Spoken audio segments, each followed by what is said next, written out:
I have a very personal interest in electromagnetic fields in the home because I was assaulted by them.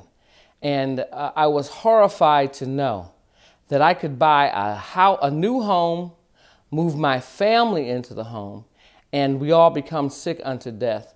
Fortunately for me, I'm in the medical profession, and so my story basically is this. I was living in Washington, D.C. I was a professor of nursing at one of the major universities there, and my husband died. He wanted me to move back to my father's village, so to speak. So I moved back to Ohio, to my birthplace, in a small farming community, bought a new home in a wonderful division of $200,000 to $400,000 houses. And so here I said, I have a very comfortable home for my family.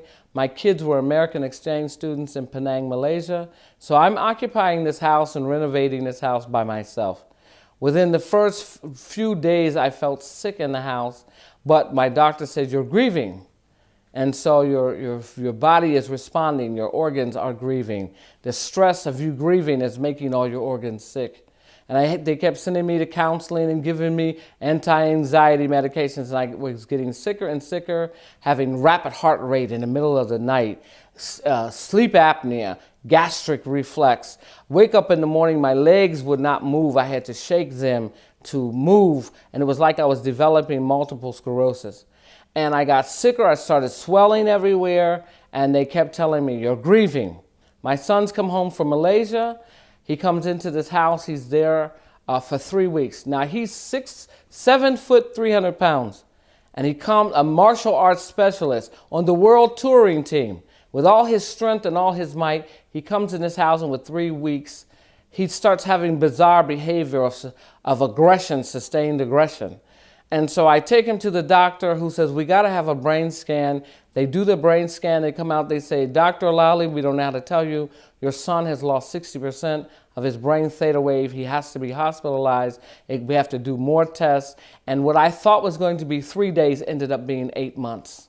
I was horrified to know that the invisible dynamics in my house were assaulting me and taking the life of my family, that the radiation in the wall, the electromagnetic radiation from the wall currents was an assault weapon. It was like fire, an invisible fire that was burning us from the inside out. And when the engineer came to check my house, he said, Dr. Alale, sit down. I don't know how to tell you that your house is converging with 7,000 times the amount of electromagnetic radiation. Your level should have been below 25 biometric units of radiation. Your levels are above 1,500.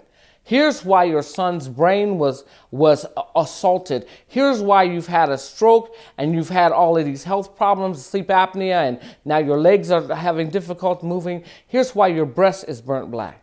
I said, you have got to be kidding me.